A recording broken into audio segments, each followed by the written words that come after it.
Beginning August 20th, nationals of Malawi and Zambia applying for B1, B2 business and tourist visas will be required to post a bond of up to $15,000. The U.S. could require bonds of up to $15,000 for some tourist and business visas under a pilot program launching in 2 weeks. The move is part of an effort by the Trump administration to crack down on visitors who overstay their visas. A government notice issued Monday said the funds will be returned to travelers if they depart in accordance with the terms of their visas. This targeted common sense measure reinforces the administration's commitment to U.S. immigration law while deterring visa overstays. Ghulam Asghar, who is visiting New York from the UK, isn't a fan of the new policy. I think it will be a little unfair with the visitors because it's a lot of money for them. Because normally I think when you come here, you spend, if you are here for 10, 15 days, you will spend maybe $4,000 or $5,000 US. But if it's another 15 grand on top, it's just a lot.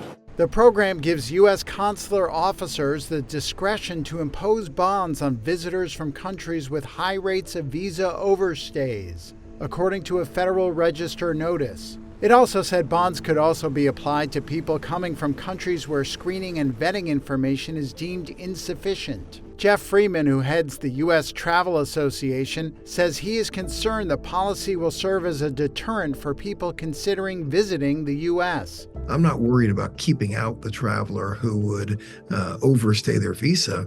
I'm worried about keeping out the millions of people who want to come to the United States, spend their money, and go home and tell their friends and family to do the same thing.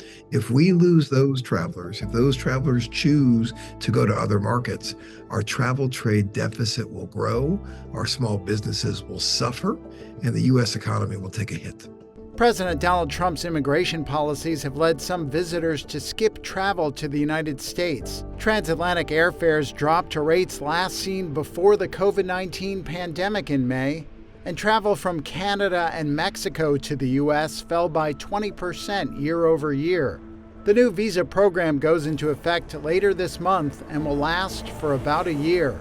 The travel industry is already grappling with a provision in a sweeping spending package passed in the Republican-controlled U.S. Congress in July. It created a $250 visa integrity fee for anyone approved for a non-immigrant visa that could potentially be reimbursable for those who comply with visa rules. We think this fee could have a substantial deterrence on people choosing to come to the United States.